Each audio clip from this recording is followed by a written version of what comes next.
Hoje é dia de falar do esportivo nacional dos anos 90. Cara, sem dúvida nenhuma, o Corsa GSI foi um dos mais legais e muito elogiado pela imprensa automotiva da época. Nós gravamos com um deles, um vermelho, há muitos anos atrás. Eu falei, cara, tem que fazer uma matéria nova e nesse novo formato e, logicamente, falar desse carro que certamente marcou uma geração de jovens. Saudações, pessoal! Hoje é dia de falar, então, como vocês viram na cabeça do vídeo, de esportivo nacional, cara. E quando eu falei fez parte do sonho de muitos brasileiros, eu me incluo nessa lista, porque afinal em 94, 95, 94 saiu uma matéria da Quatro Rodas fazendo um comparativo entre o Corsa GSI e o Gol GTI. O GSI, ele faria sua estreia no salão, né, fez em 94 e passaria a ser vendido no ano seguinte, 95 até 96. Esse é o 96. Foi o último ano. O que é bem legal do Corsa GSI, além de tudo que a gente vai falar aqui, é essa produção muito pequena, muito reduzida. Afinal, 95 e 96 ou 2 anos é um tempo de produção bem pequeno, né, para um carro esportivo, então ele acabou sendo uma tiragem bem legal. É difícil também encontrar carros do estado desse aqui geral de conservação, e é um carro que tem muitas características interessantes. Lembrando, voltando um pouquinho, nessa época a GM colocou o Corsa no mercado, saiu o Chevette, entrou o Corsa. Eu contei essa história recentemente falando da Opel, né, falando do Corsa GLS, o Corsa Sedan. E foi um momento importante para a Chevrolet porque ela trouxe um carro extremamente novo para o mercado nacional, que era o Corsa, era um Opel novíssimo. O Corsa lá com uma história mais longa, mais antiga, mas aqui no Brasil ele chegou atual também, dentro dessa ideia, né, temporal que a gente tinha com uma diferença ou outra de anos, né, de lançamento. De qualquer forma, foi uma cartada muito certeira da Chevrolet porque foi um carro que chegou, como a gente viu naquela matéria, várias configurações de carroceria, 4 portas, sedã, perua, picape, e realmente eles atenderam todos os nichos, né? Todas as preferências e todas as necessidades, né, melhor dizendo, acabaram sendo atendidas dessa forma, com essa gama de versões diferentes. E o GSI, claro, eles não podiam esquecer de alguém ou do público que gostava de carro esportivo, especialmente porque entre as décadas de 80 e 90, a gente teve esportivos nacionais muito legais, algo que sumiu do mercado, enfim, a indústria mudou o foco, mudou o público, sei lá, não tem uma explicação para isso. Talvez estudiosos de mercado entendam, né? Mas a década de 90 era muito rica em lançamentos de versões esportivas. Desde o Gol GTI, que já veio, né, dos anos 80, até Kadett GSI, você vê como a linha GM era legal, né? Você tinha 2 esportivos para escolher. Você tinha um Corsa GSI e tinha o Kadett GSI. Isso por si só já é um negócio interessantíssimo. Fora a Fiat, né? Tem para turbo, Uno Turbo, Escort R3, fora os conversíveis, ou seja, era um momento muito próprio de mercado, bem interessante também quando a gente pensa em opções, né, em opções de escolha. E o Corsa GSI foi uma delas, como eu falei há pouquinho já, um carro com uma vida bem curta, mercadologicamente falando, mas que acabou marcando, né, as pessoas. Eu lembro até de um vizinho, quase vizinho meu lá em Araraquara, um dentista que tinha um branco idêntico a esse. E era interessante porque, pô, um Corsa GSI era um carro bem legal em 95, 96, aí realmente, como eu falei, chamava atenção em várias cores, entre elas o branco, que também foi um carro que fez sucesso, uma cor que fez sucesso com outros carros como o Kadett GSI, por exemplo. Então, muita coisa bacana nesse sentido. Começando por aqui, aquela receita clássica, a gente já vai chegar na mecânica e falar dos padrões de esportivo de época, mas o GSI ele conseguia se diferenciar bem dos outros Corsas, justamente porque ele trazia esse body kit, esse para-choque muito próprio da versão, com o GSI 16 válvulas, o logo GSI, né, o badge bem aqui na frente também, além dos faróis auxiliares, que é uma coisa interessante, né, nessa época os faróis auxiliares que se moldavam perfeitamente ao desenho do carro. Sempre achei isso fantástico, eu sempre comento aqui. Eu gosto dos pendurados também, por assim dizer, mas esses que são já colocados no para-choque são sensacionais. Ele trazia um body kit que ia desde a caixa de roda, tá vendo? Ele tem aqui esse kit da caixa de roda e vem aqui embaixo, né? Então ele tem uma sainha lateral, ou seja, alguns diferenciais nesse sentido. E rodas de 14 polegadas, que é muito engraçado, com essa evolução toda de carro e tudo mais, a gente acha que as rodas na época eram todas pequenas.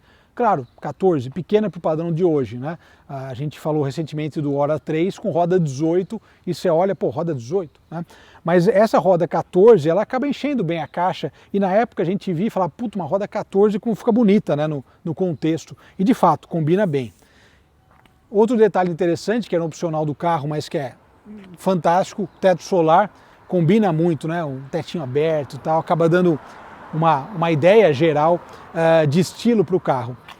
E fechando aqui, uma coisa que eu gostava muito e que, cara, o desenho, assim como o Gol GTI que a gente falou uns meses atrás, que tinha um body kit aéreo e tal, essa asa traseira, esse aerofólio traseiro, esse spoiler traseiro, melhor dizendo, é uma das coisas mais bem acertadas da indústria em termos visuais.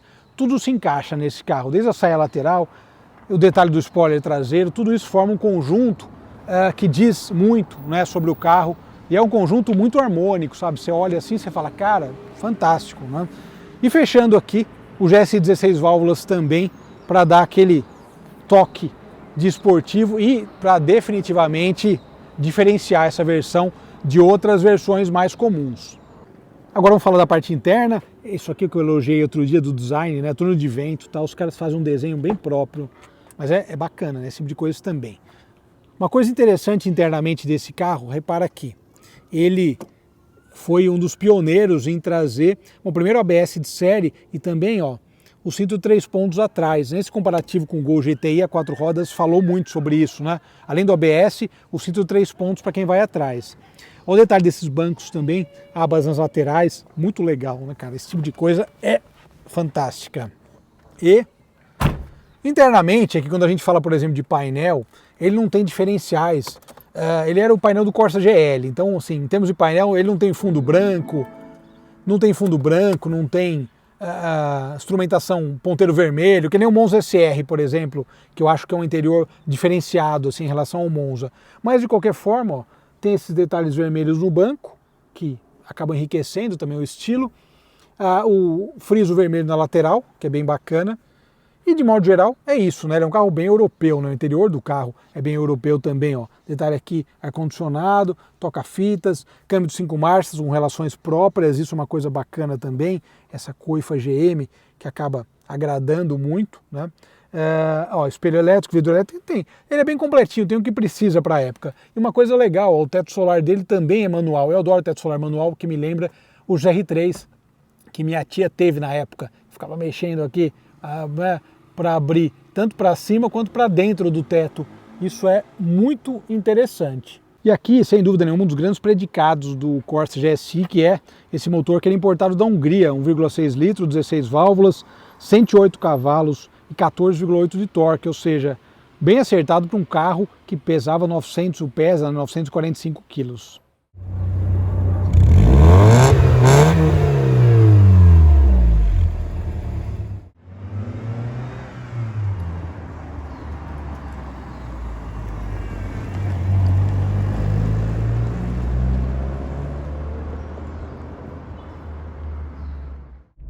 Muito bem, Corsa GSI, cara, fazia tempo que eu não guiava um deles.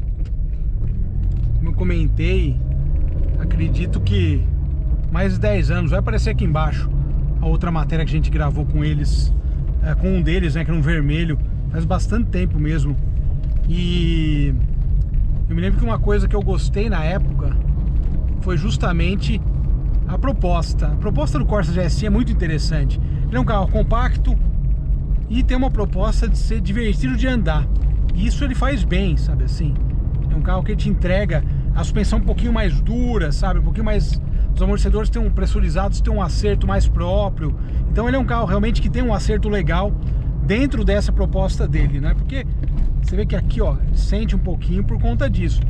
Mas se você for pensar, cara, carro basicamente é proposta, né? A questão de como o carro vai se comportar, de como ele vai reagir com determinados estímulos, né? É basicamente por aí. E quando ele chegou ao mercado, lá em 95, né? A 4 rodas fez o teste em 94 e ele chegou ao mercado no ano seguinte. Ele surpreendeu muito. Esse teste da 4 rodas é legal porque eles mostram que ele era 10 km por hora mais rápido que o Gol GTI na velocidade máxima.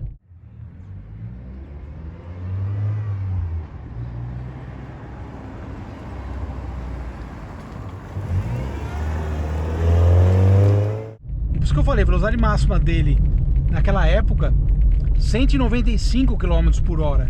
Cara, 195 km por hora em 1994, 95 era muito rápido. Até hoje, logicamente, o carro que chega a quase 200 km por hora vai ser rápido, lógico. Mas na época isso era ainda mais, né? Ainda maior. Se a gente for pensar no contexto histórico do momento. A gente tinha esportivos nos anos 80 que chegava a 170, já era um baita diferencial. Puta, chegou a 170. Então, um carro desse, pequeno, chegar a 195, cara, era muito legal. Ele não tem números tão atléticos de 0 a 100, nem de retomada. O GTI aspirado levava vantagem, o GTI 8 válvulas, melhor dizendo, esse aqui aspirado também, levava vantagem, mas, de qualquer forma, é um carro que realmente ele conseguia desenvolver muito. E acabou aí chamando atenção por conta disso. Esse exemplar, de modo geral, tá muito bom, né? O Fernando bem cuidadoso com os carros. A gente já fez matéria com outros carros dele. E a gente nota como o acerto do carro, né? Suspensão revisada, enfim. O asfalto aqui, exatamente nessa região, não ajuda tanto.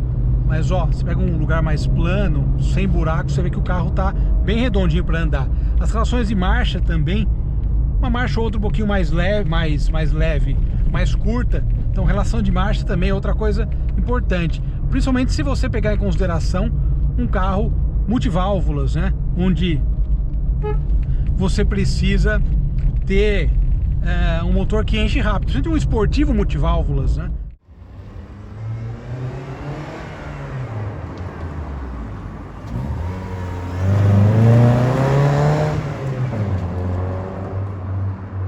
Ainda mais, né? O carro que vai conseguir reagir bem aos estímulos do motorista e não só estímulos, aos anseios, né, do motorista de carro esportivo. Na Araraquara tinha um dentista lá perto de casa que tinha um branco na época e era bem legal, né? Era um branco idêntico a esse. Se fosse o mesmo carro, né? Aquelas coisas, né? Mas o mundo é pequeno, às vezes acontecem essas coisas de coincidir, né? Ele é um carro pequenininho, você vê, a ergonomia é muito boa, ergonomia de carro europeu, o motor enche bem, o câmbio muito próximo do motorista, ou seja, ele é um carro que agrada para dirigir, mesmo com 30 anos, ele tem uma dirigibilidade muito atual. Isso é um negócio bem legal. Carros dos anos 80 e da década de 90, como tem esse diferencial, né?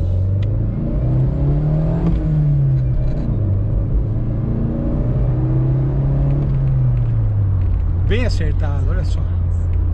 Olha só que maravilha. Fantástico. Realmente dá gosto, né? E é legal porque, como eu falei, na época, né, de 95, eu tinha 16 anos, né? Fiz 16 anos. E a gente via esses carros, cara, e falava, puta, que legal, né? Muito interessante. É legal rever um Corsa GSI após vários anos por conta dessa questão toda da nostalgia, até nostalgia da própria matéria mesmo, né? Que a gente acaba tendo no sentido de falar, pô, estou reencontrando um carro com o qual eu gravei matéria há vários anos. Cara, é sensacional, muito legal mesmo. Obrigado pela audiência, já vou me despedindo. Um grande abraço a todos e nos falamos. Olha lá, um piso um pouquinho mais esburacado, logicamente que ele vai se ressentir um pouco, mas faz parte dessa ideia e da própria suspensão, né? Que é uma suspensão mais voltada aí para esportividade. Beleza, pessoal. Essa região tá tendo um evento aqui, vai encher um pouco daqui a pouco, quando a gente gravou cedo. Um abraço, até mais.